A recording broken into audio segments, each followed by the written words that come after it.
Power BI में target versus actuals एक बहुत ही कॉमन कैलकुलेशन है। ऑब्वियसली आप उसको किसी भी शेप में प्रेजेंट कर सकते हैं, एक टेबल फॉर्म में, एक चार्ट फॉर्म में। लेकिन अगर आप अपनी रिपोर्ट्स को बहुत ही ब्यूटीफुल तरीके से प्रेजेंट करना चाहते हैं तो अपने टारगेट वर्सेस एक्चुअल्स के लिए कुछ इस तरह का चार्ट बना सकते हैं।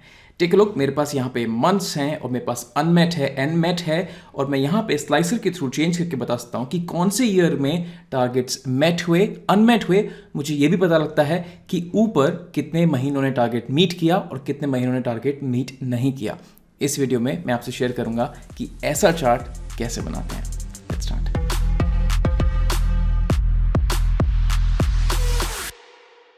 ऑलराइट, ये चार्ट बनाने से पहले ये देख लेते हैं कि हमारे चार्ट में फंक्शनैलिटी क्या है, वो काम कैसे करता है। उसके बाद हम चार्ट बनाना स्टार्ट करेंगे। ऑलराइट, तो यहाँ पे पावर बीआई में मेरे पास एक चार्ट है। ऑब्वियसली ऊपर एक स्लाइसर है ईयर का, जिससे कि मैं एनी अदर ईयर पर जाके उस ईयर का डेटा भी देख सकता हूँ। तो right now if you take a look at the chart, मैं यहाँ पे हवर करके ये बता सकता हूँ कि मेरे पास सेल्स कितना था, मेरा टारगेट कितना था और कितना सरप्लस हुआ। द ब्लू पोर्शन हमें ये बताता है कि सरप्लस कितना हुआ, एक्स्ट्रा सेल्स कितना हुआ टारगेट से। और अगर हम किसी रेड पोर्शन पे जाएंगे तो हमें ये पता लगता है कि डेफिसिट कितना हुआ, क्योंकि रेड शोज द नेगेटिव। तो 104,300 का डेफिसिट हुआ। उसके बाद यहाँ पे मेरे पास लेजेंड्स हैं, टारगेट मेट, टारगेट अनमेट, और ये हमारा टारगेट है। और ऊपर मुझे ये भी पता लगता है कि हमारे पास कितने महीनों ने टारगेट मीट नहीं किया। तो ऑब्वियसली यहाँ पे 2 मंथ्स हैं जिन्होंने टारगेट मीट नहीं किया, तो ये नंबर अपने आप डायनामिकली चेंज हो जाता है। अगर मैं ऊपर स्लाइसर को चेंज करूंगा, लेट्स से 2004 पे जाता हूं, तो हमारे पास 3 महीने हैं जिन्होंने टारगेट मीट नहीं किया। Month number 1, month number 2 and month number 3। इससे पहले कि हम चार्ट के फॉर्मूलाज देखें और देखें कि ये चार्ट कैसे बनाना है, एक बहुत ही सिंपलिस्टिक डायग्राम क्रिएट करता हूं मैं आपके लिए और आपको समझाता हूं कि चार्ट में मूविंग पार्ट्स कौन कौन से हैं, इसका चार्ट का ब्रॉडर लॉजिक क्या है, ताकि आप इस लॉजिक को लेके अपने डेटा पे चार्ट एक कन्वीनियंट तरीके से बना सके। तो let's jump on to the logic first. Alright, मैं यहाँ पावर पॉइंट में हूं और यहाँ मैंने एक बहुत ही सिंपल सा एक स्लाइड क्रिएट किया है आपको समझाने के लिए कि चार्ट के मूविंग पार्ट्स क्या क्या हैं। तो चार्ट बनाने के लिए इस तरह का हमें कुछ चीज़ें चाहिए होंगी। जो पहली हमें कैलकुलेशन चाहिए होगी वो है हमारी डेफिसिट की कैलकुलेशन, यानी कि हमारा ये रेड पोर्शन। तो ये रेड पोर्शन कैसे आएगा, आपका जितना भी टारगेट था, तो लेट्स से मेरा टारगेट था 100, उसके बाद मेरी सेल्स हुई 80, तो ये 20 का डेफिसिट आ गया। ये कैलकुलेशन करके टारगेट माइनस दी सेल्स वैल्यू से मेरे पास ये 20 का नंबर आएगा, जो कि हमारा डेफिसिट नंबर है। उसके बाद हमारा ब्लू पोर्शन कैसे आएगा, तो हमारा जो टारगेट था वो था हमारा 90 का टारगेट, और जो हमारी एक्चुअल सेल्स हुई वो हुई 130 की।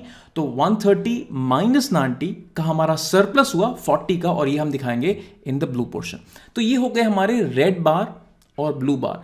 इसके अलावा हमें एक सपोर्टिंग बार भी चाहिए होगा यहाँ पे, क्योंकि ये 20 एक सपोर्टिंग बार के ऊपर खड़ा है, तो हमें ये 80 किसी ना किसी तरीके से लाना पड़ेगा और ये 90 भी किसी ना किसी तरीके से लाना पड़ेगा। तो ये 80 एग्जैक्टली है क्या, तो ये 80 जो है एक मिनिमम वैल्यू है बिटवीन सेल्स एंड टारगेट्स। तो अगर आप देखेंगे कि मेरा टारगेट था 80 और मेरी एक्चुअल सेल्स है 80, दोनों में से छोटा कौन सा है 80, तो मेरा सपोर्टिंग बार बन जाएगा 80 का।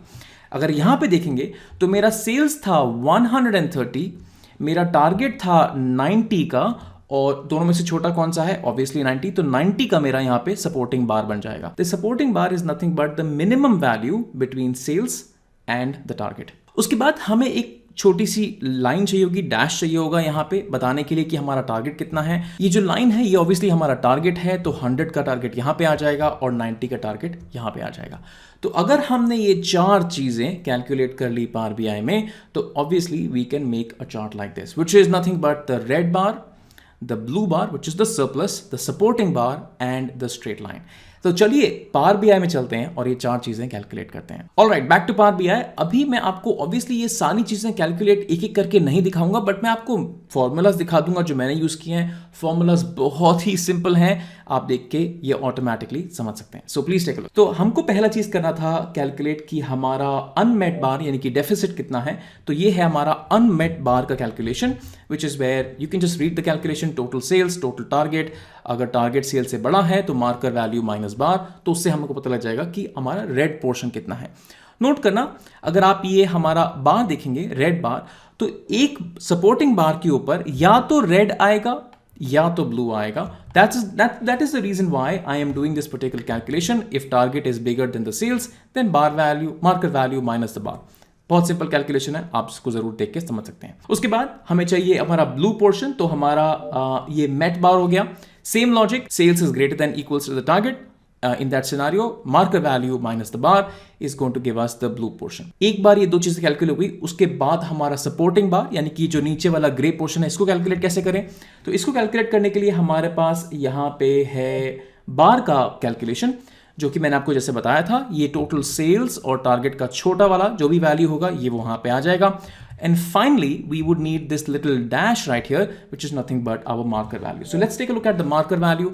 Marker value total sales target में से जो भी बड़ा है वो यहाँ पे automatically आ जाएगा। Alright, एक बार ये हमने सारी कैलकुलेशन बना दी, इसके बाद हम एक डेमो चार्ट बनाएंगे जिसमें हम ये सारी कैलकुलेशन स्क्रैच से अपने चार्ट में रखेंगे, ताकि आपको पता लग जाए कि ये कौन सा टाइप का चार्ट है, इसमें कौन सा एलिमेंट कहां जाके प्लेस होगा, ताकि ये कुछ इस तरह का शेप आ जाए। ऑलराइट, तो स्टार्ट करते हैं एक ब्लैंक कैनवस से। तो राइट क्लिक करूंगा, मैं यहां बोलूंगा कि मुझे एक विजुअल ऐड करना है। कौन सा विजुअल ऐड करना है? मुझे यहां पे stacked line chart with a column chart, so ये वाला विजुअल ऐड करना है। तो I click right here, this visual gets added. Stacked इसलिए क्योंकि मुझे एक बार के ऊपर दूसरा बार स्टैक करना पड़ेगा।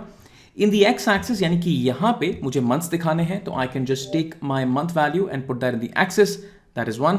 और यहाँ पे एज अ बार मुझे बार की वैल्यू दिखानी है, तो मेरे पास बार कैलकुलेशन ऑलरेडी बनी हुई है जो कि वाई एक्सिस में यहाँ पे चला जाएगा। ऑलराइट, सो फार सो गुड।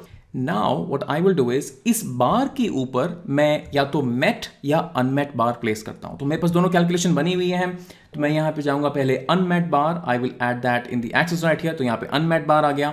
उसके बाद मैं यहाँ पे ऐड करूंगा अपना met bar, which I will just add it right here and that gets added on the met bar, that is nice. अभी एक जो चीज़ मिसिंग है फॉर्मेटिंग के अलावा ऑब्वियसली, वो हमारा डैश यानी कि मार्कर वैल्यू है, तो वो भी ले आते हैं यहाँ पे। तो what I will do is, in the line here I will add the marker value, so marker value goes up in the line right here, that is nice. लेकिन प्रॉब्लम ये कि हमें लाइन नहीं चाहिए, हमें डैश चाहिए। तो I will just format this particular chart, I click on the format, go to the options right here and I will go ahead and say lines, और ये जो लाइन है यहाँ पे ये 3 पॉइंट की नहीं, मुझे 0 पॉइंट की लाइन चाहिए, that is 1।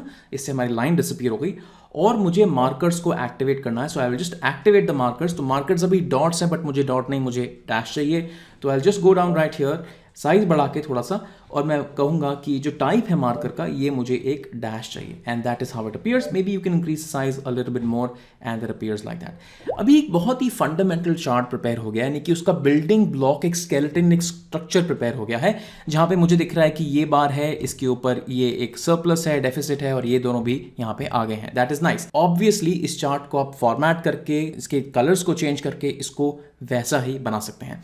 But more importantly मैं आपसे इस चार्ट के और डिफरेंट मूविंग एस्पेक्ट्स के बारे में बात करना चाहता हूं for a quick second. So let's just go back to the chart which is right here, which is now formatted, you understand how to make it.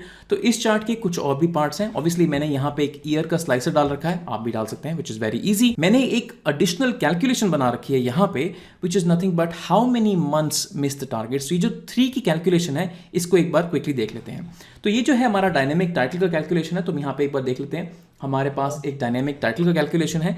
इस कैलकुलेशन में सिंपली मैं ये बता रहा हूं कि आप उन रोज को काउंट करिए जहां पे टारगेट बड़ा है सेल्स से, और उन रोज का मुझे काउंट दीजिए। रोज का काउंट मतलब मंथ्स का काउंट, और इस केस में हमें पता लग जाता है कि कितने महीनों ने टारगेट मिस किया। ऑब्वियसली आपके डेटा में कैलकुलेशन थोड़ी सी अलग होगी, बट आप उसको बना सकते हैं और अपने चार्ट के टाइटल में डाल सकते हैं।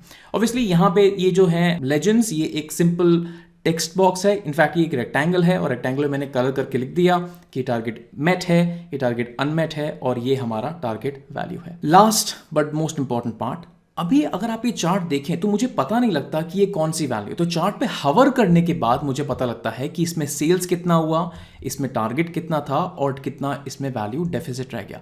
ना ये जो हमारी वैल्यू है, ये ऑब्वियसली मैंने एक टूल टिप को यूज करके बनाई है। तो यहाँ पे एक सेकंड पेज पे मैंने एक टूल टिप बनाया है। अगर आपको नहीं पता है कि टूल टिप्स आप कैसे कस्टम बना सकते हैं, ये कस्टम टूल टिप है, आप कैसे बना सकते हैं, तो मैं एक वीडियो आपको शेयर करना चाहूँगा जो रीड हेवंस ने करा है, और वो एक इनक्रेडिबल वीडियो है। उसके थ्रू आप सीख सकते हैं कि कस्टम टूल टिप्स बना के आप उनको अपने चार्ट्स में कैसे ऐड कर सकते हैं। ब्रिलियंट वीडियो है, it's an English video, so please do watch that. Alright, तो ये था हमारा टारगेट वर्सेस एक्चुअल चार्ट्स। ये फाइल लिंक्ड है डिस्क्रिप्शन ऑफ द वीडियो में, आप चाहे तो इस फाइल को डाउनलोड करके इस पे और एनहांसमेंट करके इसको अपने डेटा के साथ अपने डैशबोर्ड्स में यूज कर सकते हैं। इन द एंड मैं आपको ये बताना चाहता हूं कि मेरे पास बहुत ही excellent courses on Power BI, specially hard parts of Power BI पे कोर्सेज हैं, डैक्स पे, डेटा मॉडलिंग पे, पावर क्वेरी पे, एम लैंग्वेज पे, जो कि टेक्निकली थोड़े डिफिकल्ट पार्ट्स होते हैं। एंड थ्रू द कोर्स मैं समझाता हूं कि आप प्रॉब्लम सॉल्विंग माइंडसेट कैसे बनाते हैं, डिफिकल्ट प्रॉब्लम्स कैसे सॉल्व करते हैं और अपनी स्किल्स को इंप्रूव कैसे कर सकते हैं। If you are interested in learning through the courses, please do check out the links in the video. Alright, तो ये था आज का वीडियो। अगर आपका कोई क्वेश्चन है तो please put down a comment और मैं आपसे नए वीडियो में मिलता हूँ।